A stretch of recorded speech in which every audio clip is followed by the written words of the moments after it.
나 여기에서 지금 교회가 되자. 우리 하나님을 닮아가는 길의 첫 번째는 거룩입니다. 하나님은 내가 거룩하니 너희도 거룩하라 라고 명령하셨죠. 오늘 하나님을 닮아가는 그 길의 두 번째로 사랑을 한번 이야기해 보려고 합니다. 하나님을 닮아가는 그 길에서 지난주에 발견한 것과 같은 그 말씀을 한번 달리 다른 말로 적용해 볼 수가 있겠습니다. 내가 사랑이니 너희도 사랑이 되어라. 하나님이 이렇게 말씀하시거나 또 예수님처럼 내가 너희를 사랑한 것 같이 너희도 서로 사랑하라. 이렇게 그 말씀을 우리 삶 가운데 적용할 수 있을 것 같습니다. 하나님을 사랑하는 그 길에서 적용해야 하는 지점들이 참으로 많겠지만 우리는 차별에서 포용으로 나아가는 우리의 모습을 발견할 수 있었으면 좋겠습니다. 하나님은 사람을 차별하지 않으십니다. 하나님은 편애하지 않으십니다. 우리 그리스도인들도 하나님이 차별하지 않으시고 편애하지 않으시는 것과 같이 우리 그리스도인들도 동일한 정신을 가지고 살아가기를 원하신다라는 사실이죠. 야고보서 2장 1절 말씀에 보니까 우리 주 예수 그리스도에 대한 믿음을 너희가 가졌으니 사람을 차별하여 대하지 말라라고 이렇게 이야기합니다. 예수 그리스도에 대한 믿음을 가진 사람은 당연히 그 삶의 자리에서 사람을 차별하면 안 된다. 사랑하는 모습으로, 포용하는 모습으로 삶을 살아가야 된다라고 이렇게 말씀하고 계시는 거죠. 하나님을 닮아가는 사랑의 길에서 우리는 이 차별로부터 포용으로의 이 여정을 하고 있는 겁니다. 그렇게 움직여가고 있는 겁니다. 우리가 복음을 받아들이고 믿음 생활을 한다는 것, 즉 그리스도인으로 살아간다는 것은 이처럼 차별에서 포용으로 움직여가는 것이다 라는 것이죠. 얼마나 많이, 얼만큼이나 움직이셨습니까? 나는 얼만큼이나 차별에서 포용으로, 차별에서 관용으로, 관대함으로 그렇게 움직여 왔느냐라는 것이죠. 예수 그리스도를 믿는다고 하면서도 여전히 차별하고 여전히 편애하고 여전히 미워하고 여전히 내 안에 갇혀서 살아가고 있느냐, 아니면 나를 가두고 있는 그 울타리들을 과감하게 뛰어넘고 그 경계를 뛰어넘고 포용하고 사랑하는 그런 자리로 지금 움직여가고 있느냐라는 것이죠. 오늘 베드로와 고넬료의 이 이야기를 통해서 어떻게 한 사람이 차별에서 포용으로 움직여가고 있는지를 확인하고 그 안에서 도전받고 은혜받는 시간이 되었으면 좋겠습니다. 하나님은 이 사도행전 10장에 두 개의 환상을 보여주십니다. 첫 번째는 가이사랴에 있는 고넬료에게 하나님의 천사가 나타나서 하나님께서 네 기도와 네 구제를 다 인정하신다. 그러니 이제 요빠에 사람을 보내서 베드로를 청해와라 라고 이렇게 하나님의 천사를 통해서 고넬료에게 말씀하십니다. 두 번째 환상은 요빠에 있는 베드로에게 나타난 환상입니다. 정오의 기도 시간이 되어서 베드로가 기도하려고 지붕에 올라갔습니다. 기도를 일정 시간 했겠죠. 그리고 나서 배가 고픕니다. 사람들이 베드로가 먹을 음식을 준비하고 있는 그때에 베드로가 환상을 보게 되는데 하늘에서 갑자기 큰 보자기 같은 그릇이 내려오는 겁니다. 그 안을 봤더니 그 안에 땅에 있는 각종 네 발 가진 짐승, 기는 것, 그리고 공중에 나는 것들이 들어 있었습니다. 그리고 하늘에서 음성이 들립니다. 큰 음성이 들립니다. 베드로야, 일어나 잡아 먹으라. 그러니 베드로가 이렇게 대답합니다. 주여, 그럴 수 없습니다. 이것들은 율법에서 말한 속되고 깨끗하지 않은 것들입니다. 저는 지금까지 이런 것들을 결코 먹지 않았습니다. 베드로가 이렇게 대답합니다. 그때 또 큰 소리가 들려옵니다. 하나님이 깨끗하게 하신 것을 네가 속되다 하지 말라. 그리고 그 음성이 계속 반복해서 들려옵니다. 3번 반복 후에 그릇이 하늘로 올라갔다 라고 이렇게 성경이 기록하고 있는 것이죠. 이 두 번의 환상을 통해서 하나님은 고넬료와 베드로를 만나게 해 주시죠. 고넬료는 이방인이고 베드로는 유대인이면서 사도입니다. 그런데 이 고넬료와 베드로 사이에는 차별과 증오로 세워진 경계가 있었습니다. 넘기에 쉽지 않은 경계지요. 이 경계를 어떻게 뛰어넘을 수 있는가, 이것이 관건입니다. 그래서 하나님은 이 두 번의 환상을 통해서 베드로와 고넬료가 이 경계를 뛰어넘을 수 있게 하죠. 특별히 베드로가 뛰어넘을 수 있게 하시죠. 그러면서 이 경계가 무너지고 복음이 차별이라는 이 장벽을 뛰어넘는 장면을 여기서 연출하시는 거죠. 이 이야기가 얼마나 중요합니까? 땅끝까지 이르러서 복음을 전하는 그런 증인이 되어야 하는데 딱 그 문턱에 지금 베드로가 서 있는 것이죠. 유대라는 그 경계를 뛰어넘을 수 있는가? 사마리아라는 그 경계를 뛰어넘을 수 있는가? 이 민족적이고 인종적인 경계를 뛰어넘어서 복음을 전할 수 있는가? 즉 사랑할 수 있는가? 라는 이런 문제에 직면하고 있는 것입니다. 여러분, 지금 베드로가 당면한 이 문제는 무척이나 진지한 문제입니다. 아주 심각한 문제에 베드로가 직면하고 있습니다. 바로 음식법과 관련되어 있는 거거든요. 음식법이라는 것은 유대인의 그 신분, 유대인의 정체성, 그리고 유대인이 하나님과 어떤 관계를 맺고 있는지를 보여주는 아주 중요한 문제라는 것입니다. 그러니까 지금 베드로가 직면한 이 문제는 그렇게 간단한 문제가 아니라 아주 심각하고 아주 진지한 그런 문제에 베드로가 직면해 있는 것이다. 이 온갖 종류의 그 동물들이 거기 들어 있었습니다. 레위기 11장에 나오는 그 음식법에 위반되는, 음식법을 어겨야 되는 그런 상황에 베드로가 처한 겁니다. 속된 음식과 깨끗한 음식을 나는 잘 구별하고 정결한 음식만 먹어야 이 나의 경건함을 드러낼 수가 있는데, 증명할 수가 있는데 라는 그 문제 앞에 지금 베드로가 놓여 있는 거죠. 베드로가 처음에는 거절하잖아요. 여러분 이해가 가죠? 나는 유대인이고 저 부정한 음식을 먹으면 안 되는데 그것을 잡아 먹으라고 하니까 깨림칙하잖아요. 거절합니다. 유대인의 관례에 따라서 베드로는 지금 거절하고 있는 겁니다. 이렇게 거절하는 것이 하나님께 신실한 것입니다. 이렇게 거절하는 것이 저의 경건함을 드러내는 것입니다. 베드로는 아마 그렇게 생각했을지 모르겠습니다. 주저하고 있는 이 베드로의 모습을 우리는 여기서 발견하지요. 결국 이 이야기는 사람과 관련된 이야기거든요. 베드로가 이방인과 어울리는 것을 지금 주저하고 있는 겁니다. 그래서 하나님이 환상 가운데 나타나서 베드로의 이 주저함을 해결해 주시는 거죠. 욥바에 머물 때 베드로는 무두장이 시몬의 집에 머물렀습니다.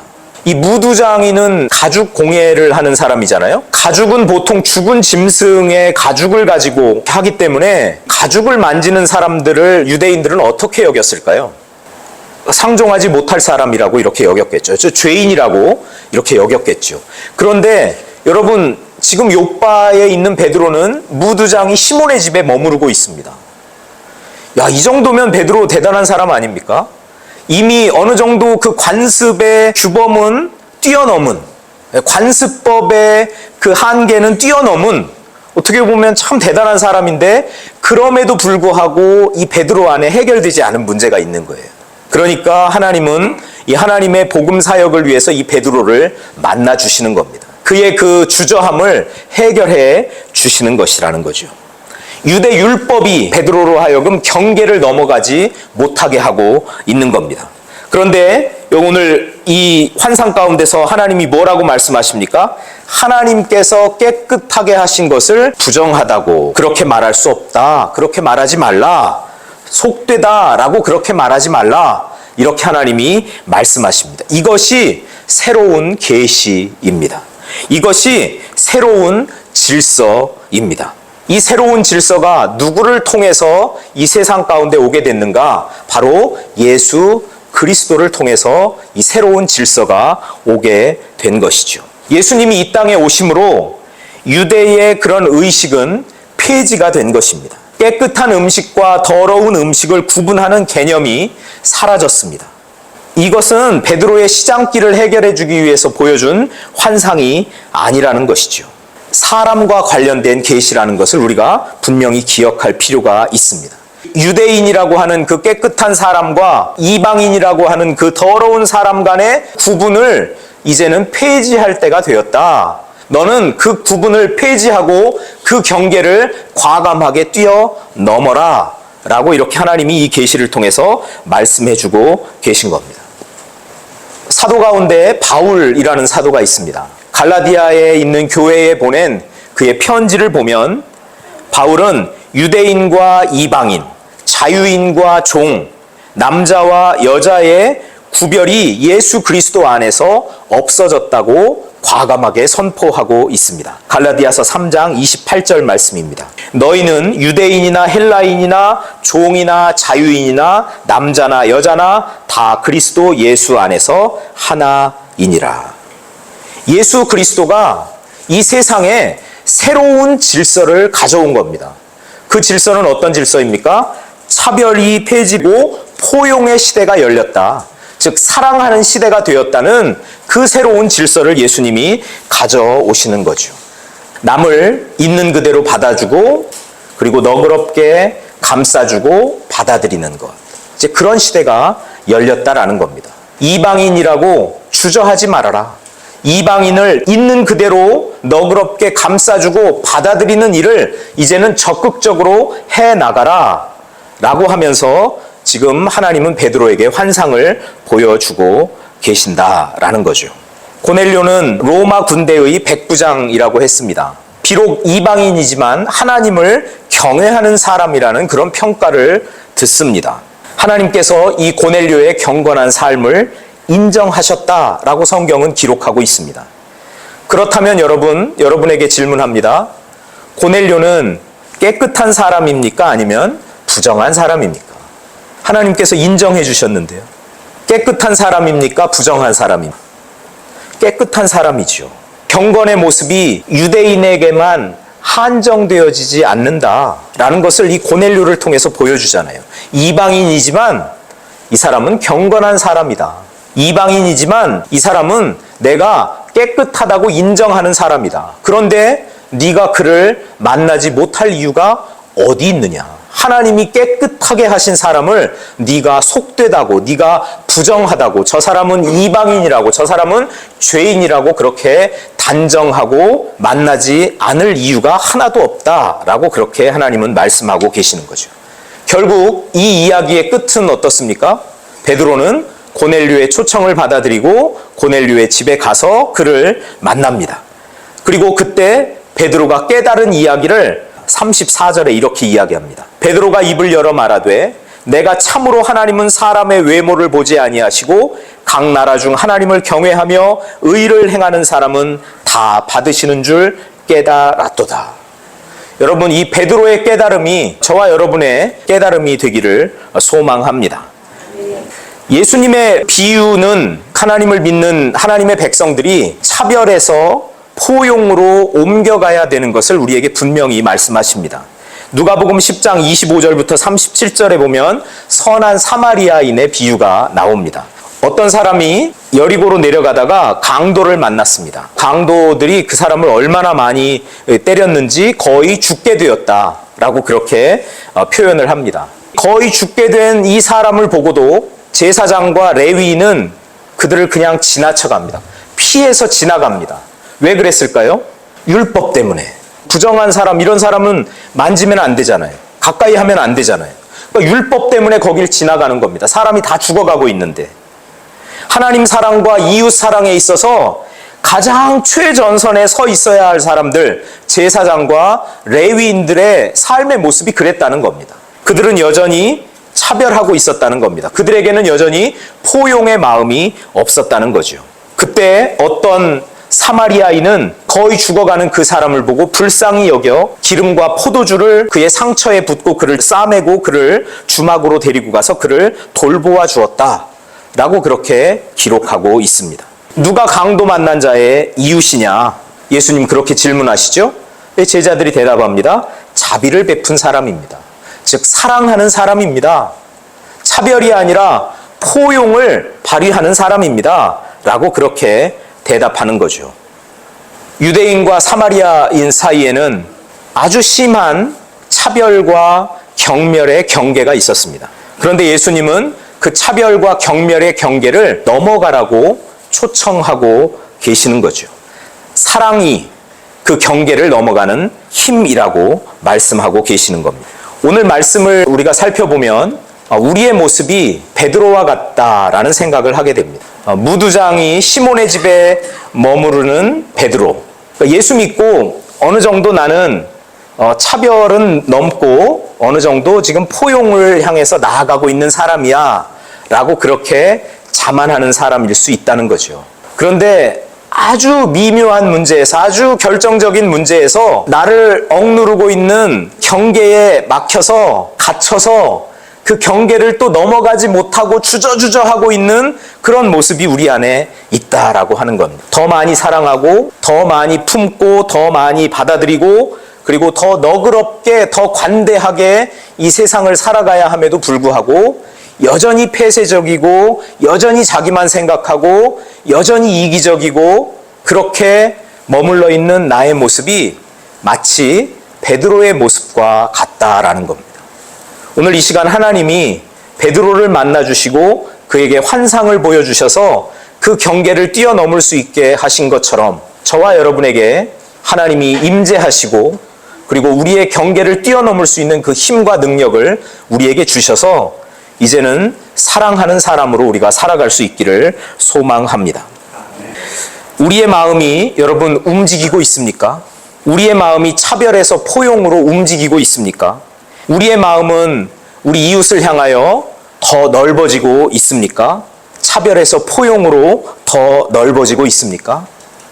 베드로는 이 하나님의 음성이 들려왔을 때 이렇게 대답했습니다. 주여, 그럴 수 없나이다. 주여, 그럴 수 없나이다. 여러분, 우리가 예수 믿은 지 참 오래되지만 마음을 좀 넓히라고 하는 이 하나님의 요청에, 그리고 차별에서 포용으로 움직여가라고 하는 하나님의 요청에 혹시 우리는 이렇게 대답하고 있지는 않습니까? 주여, 다른 사람은 할지 몰라도 저는 못하겠습니다. 그럴 수 없습니다.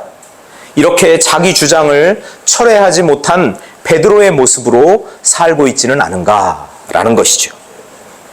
베드로는 그가 알고 있던 것과 너무 달랐던 그 환상을 보면서 이렇게 이야기했습니다. 주여, 그럴 수 없습니다. 주저했습니다. 경계를 넘어가기를 마다했습니다. 그런데 하나님이 그에게 다시 말씀하시죠. 또 다시 말씀하시죠. 거듭 그에게 말씀하시죠. 그러면서 결국 그는 그 경계를 넘어가서 차별에서 이제는 포용으로 완전히 움직여진 그런 삶을 살게 되었다라는 겁니다. 이야기의 마지막에 베드로는 두 종과 부하를 무두장이 시몬의 집에 들여서 그들과 함께 머뭅니다. 얼마나 멋진 순간인가요? 경계가 허물어지는 순간 아닙니까? 이제는 이방인들과도 함께하는 그런 순간. 자기 안에 뭔가 거리끼는 것이 있었는데, 그 율법으로 인해서 주저주저하는 것이 있었는데, 이제 이 하나님의 분명한 음성을 통해서 유대인이었던 베드로는 이방인들과, 즉 자기가 그동안 부정한 사람들이라고, 속된 사람들이라고, 깨끗하지 못한 사람들이라고 그렇게 치부했던 사람들과 함께 어우러지는 그런 모습을 연출하고 있다라는 것이죠. 얼마나 대단한 순간인지 모릅니다. 여러분, 우리의 삶 속에서 이런 순간들이 좀 자주 만들어졌으면 좋겠습니다. 우리가 여전히 이거는 정하고 이건 부정하다라는 그 관념에 머물러 있으면요, 복음은 한 발자국도 내 밖으로 나아가지 못합니다. 복음은 한 발자국도 유대의 경계를 넘지 못합니다. 사마리아까지 가질 못합니다. 땅끝까지 가는 것은 요원한 일입니다. 하나님이 저와 여러분에게 맡긴 그 복음은, 이것은 36절에 보면 화평의 복음이라고 했습니다. 그동안 그렇게 지독히 미워하고 그리고 차별했던 그 사람들을 다 품어내고 그들과 화해하게 하는 복음. 예수님은 우리에게 화평의 복음을 주셨는데, 화평의 복음을 받은 저와 여러분이 차별에서 포용으로 넘어가지 않는다면 복음은 우리 안에서 사장될지도 모르겠어요. 마치 이 하나님의 놀라운 그 특권을 부여받은 이스라엘이 그 역할을 다하지 못했던 것처럼 말입니다. 복음을 받은 저와 여러분이 민족적인 경계, 인종적인 경계, 또 뭐 남자, 여자 이런 경계들을 좀 훌쩍훌쩍 넘어가는 그런 화평의 사람들이 되었으면 좋겠습니다. 그리고 차별에서 포용으로 완전히 옮겨가는 그런 사람들이 되었으면 좋겠습니다. 우리 하나님이 저와 여러분을 만나주시고 경계를 분명히 넘어설 수 있도록 힘과 능력을 우리에게 주실 줄 믿습니다. 그런 의미에서 성령을 구하십시다. 성령의 권능을 힘입읍시다. 오직 성령이 너희에게 임하시면 너희가 권능을 받고 예루살렘과 온 유대와 사마리아와 땅끝까지 이르러 내 증인이 되리라. 이 주님의 말씀이 우리 삶 속에서 이루어질 줄 믿습니다. 그것은 하나님을 닮아가는 길에서 사랑하는 사람들을 통해서 이루어지는 일이라는 사실이죠. 하나님이 이 땅에 이 화평의 복음을 선물하셨습니다. 저와 여러분이 화평의 복음을 받고 그리고 하나님의 사람으로 살아가고 있는데 그 안에서 우리가 더 포용력을 발휘하고 더 넓은 마음의 소유자로 그리고 우리의 그릇을 넓히면서 하나님의 뜻을 이루어가는 그런 복된 분들 다 되실 수 있기를 축복합니다.